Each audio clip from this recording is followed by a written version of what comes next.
చెప్పి కేంద్ర ప్రభుత్వం రాష్ట్ర ప్రభుత్వం ఉత్తరం రాయాలి. దాని ద్వారా కేంద్ర ప్రభుత్వం యూనివర్సిటీకి న్యాయం చేయాలి. Right sir. ఇదే విషయంపై పీడీఎస్యూ రాష్ట్ర అధ్యక్షుడైనటువంటి మహేష్ గారు కూడా ఉన్నారు. పి మహేష్ గారు, ప్రశ్న ఏదైతే బండారు రామ్మోహన్ గారు చాలా క్లియర్గా చెప్పారు. కేంద్ర ప్రభుత్వానికి సంబంధించిన యూనివర్సిటీని కాపాడుకోవాల్సిన బాధ్యత విద్యార్థుల భుజంపై ఉన్నది, అలాగే కేంద్ర సర్కార్పై ఉన్నదని చెప్పారు. ఈ రోజు ఏదైతే సుప్రీంకోర్టు ఏదైతే చెప్పిందో ఒక నివేదిక అంటే డైరెక్షన్ మాత్రమే ఇచ్చింది, దానికి ఖచ్చితంగా తర్వాత తీర్పు రావాల్సిందిగా ఉన్నది. 23 జూలైకు మళ్ళా దానికి వాయిదా వేయడం జరిగింది. కాకపోతే ఇప్పుడు తాత్కాలికంగా అక్కడ చెట్లు నాటి చూపెట్టండి అని చెప్పారు. ఇప్పుడు వానకాలం వస్తుంది, అయినప్పటికీ వీళ్ళు ఏం చెప్పారంటే ఇంకా మీ ఇక్కడ ఏమి పనులు కూడా మొదలు కాలేదు, ఒక్కసారిగా లాంగ్ వీకెండ్ను చూసి మీరు ఎందుకు చేశారు, ఎవరి దగ్గర పర్మిషన్స్ తీసుకున్నారు, ఆ పర్మిషన్లు ఎందుకు చూపెట్టలేదు, ఒక్కసారిగా ముక్కుమ్మడిగా వందల కొద్ది జేసీబీలను పెట్టి అక్కడ చదను చేయవలసిన అవసరం ఏమొచ్చింది, అంత హడావుడిగా ఎందుకు చేశారని చెప్పారు. ఈ విషయంపై యాజ్ ఏ పీడీఎస్యూ రాష్ట్ర అధ్యక్షునిగా మీరేమంటారండి? మేము సుప్రీంకోర్టు ఇచ్చిన ఈ తీర్పుని మేము స్వాగతిస్తున్నామండి. అట్లనే ప్రభుత్వాలు అప్పుడప్పుడైనా కోర్టులు ప్రజల వైపు విద్యార్థుల వైపు నిలబడతాయనడానికి ఒక సూచికగా మేము భావిస్తా ఉన్నాం. అంటే ప్రభుత్వాలు చేసినటువంటి దాష్టికాలు దౌర్జన్యాల మీద కోర్టులు నిక్కచ్చిగా పనిచేస్తే ఎట్లాంటి తీర్పులు వస్తాయి, అదేవిధంగా న్యాయవాదులు ఎట్లా నిక్కచ్చిగా పనిచేస్తే ఎట్లా తీర్పులు వస్తాయో దీనికి మచ్చి చురుకుగా మేము భావిస్తా ఉన్నాం.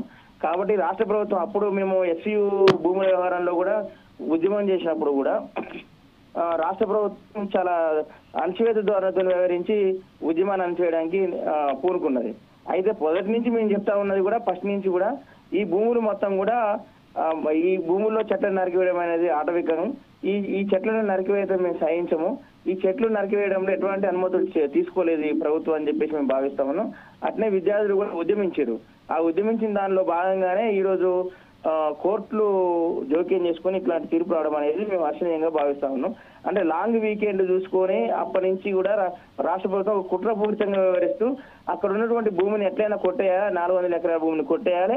ఆ భూమిని కార్పొరేట్ కంపెనీలకో లేకపోతే పెద్ద పెద్ద మల్టీప్లెక్స్లకు ఉపయోగించి దాని ద్వారా ఆదాయం రావాలని చెప్పేసి రాబట్టాలని చెప్పేసి భావించినాయి. ఇది పూర్తిగా అన్యాయం, విరుద్ధం. ఎందుకంటే ఎస్సీయూలో ఇంకా చాలా కోర్సులు ప్రారంభమవుతూ ఉన్నాయి. ఇంకా అనేకమైన పరిశ్రమలు చేసుకోవడానికి విద్యార్థులకు అవకాశం ఇవ్వాల్సింది పోయి ఇట్లా విద్యా సంస్థల భూమి అమ్మిన ప్రభుత్వం అయితే ఈ రాష్ట్ర ప్రభుత్వంగా ఈ ఒక అపవాదిని మూట కట్టుకున్నది. కాబట్టి ఎప్పటికైనా ఈ కోర్టు తీర్పుతోనైనా వీళ్ళు ఒక సోయిలోకి వచ్చి ఆ భూములన్నింటినీ కూడా ఫస్ట్ నోటిఫై చేయాలి.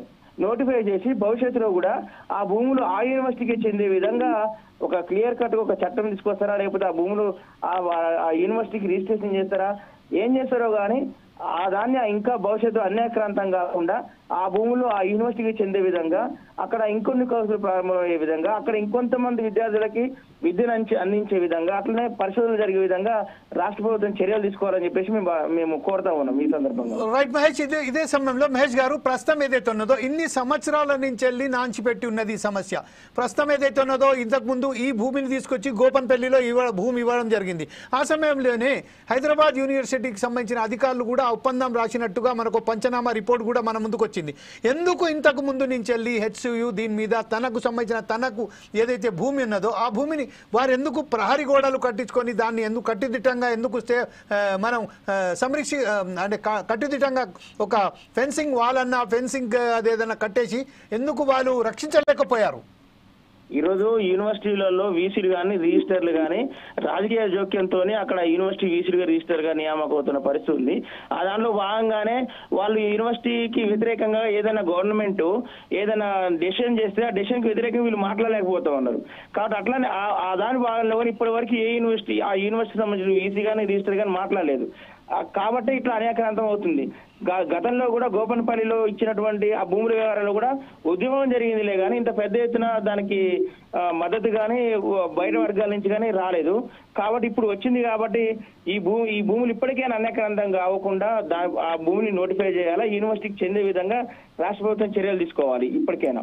రైట్. ఇదే విషయంలో ఇంకొకసారి మహేష్ గారు, ప్రస్తుతం ఏదైతే ఉన్నదో పీడిఎస్కి సంబంధించిన కానీ ఏబీపీకి సంబంధించి లేదా ఎస్ఎఫ్ఐకి, ఏఎస్ఎఫ్ఐకు, ఇంకా అంబేద్కర్ విద్యార్థి సంఘానికి సంబంధించిన అనేక మంది విద్యార్థుల మీద కూడా రాష్ట్ర ప్రభుత్వం కేసులు పెట్టింది. ఇప్పటికి కూడా ఆ కేసులు నడుస్తూనే ఉన్నాయి. గతంలో మనం చూసినట్టయితే తెలంగాణ రాష్ట్ర ఉద్యమం సంబంధించింది ఆ కేసులు ఇప్పటి వరకు పెండింగ్లో ఉన్నాయి. వాళ్ళ భవిష్యత్తు అగమ్య గోచరంగా మారింది. ఈరోజు అనేక మంది విద్యార్థులపై కూడా ఆ కేసులు పెట్టడం జరిగింది. కానీ సుప్రీంకోర్టులో ఎప్పుడైతే వాదనలు నిలిపడానికి ప్రయత్నం చేశారో దీన్ని ఇంప్లీట్ చేయకండి, ఇది వేరేగా మీరు కేసు పెట్టండి, ఈ వేరేగా చేయండి అని చెప్పారు. ఈ విషయంపై యాజ్ ఎ పీడిఎస్యు రాష్ట్ర అధ్యక్షుడిగా మీరేమంటారండి?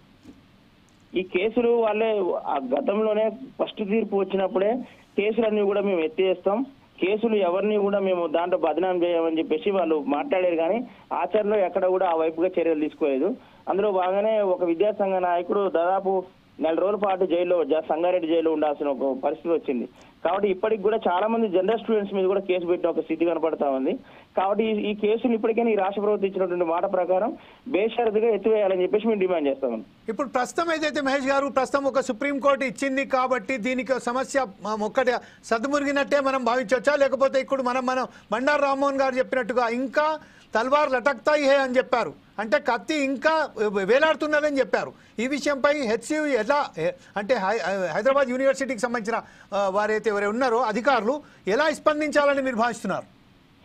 ఇప్పుడు ఈ ప్రభుత్వమే ఆ యూనివర్సిటీకి సంబంధించిన భూముల్ని తీసుకొని ఒక గొడవని క్రియేట్ చేసింది. అంటే ఈ ప్రభుత్వమే మళ్ళీ ఆ గొడవకి ఫుల్ స్టాప్ పెట్టాల్సిన అవసరం ఉంది. ఎట్లనంటే ఇప్పటికైనా ఆ యూనివర్సిటీ భూముల జోలికి పోకుండా ప్రభుత్వమే బాధ్యత తీసుకొని ఆ యూనివర్సిటీ భూములు మొత్తం కూడా నోటిఫై చేసి ఆ యూనివర్సిటీకి చెందే విధంగా చర్యలు తీసుకుంటే ఇది ఈ గొడవ మొత్తం కూడా సర్దుమణిగే పరిస్థితి ఉంటుంది.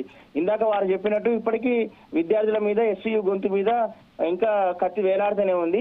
ఈ కత్తి వేలాడకుండా చేయాల్సిన బాధ్యత, ఈ గొడవను మొత్తం కూడా సర్దుమణిగి చేయాల్సిన బాధ్యత ఈ రాష్ట్ర ప్రభుత్వం మీద ఉంది. ఎట్లా అంటే ఇందాక చెప్పినట్టు మొత్తం ఈ యూనివర్సిటీ భూములు మొత్తం కూడా నోటిఫై చేసి ఆ యూనివర్సిటీ చెందే విధంగా చర్యలు తీసుకోవాలి ఇప్పటికైనా అని మేము డిమాండ్ చేస్తాం. రైట్. ఇదే విషయంపై మనం ఒకసారి అతీక్ గారి దగ్గర వెళ్దాం. ఎక్స్ ప్రెసిడెంట్ అయినటువంటి హైదరాబాద్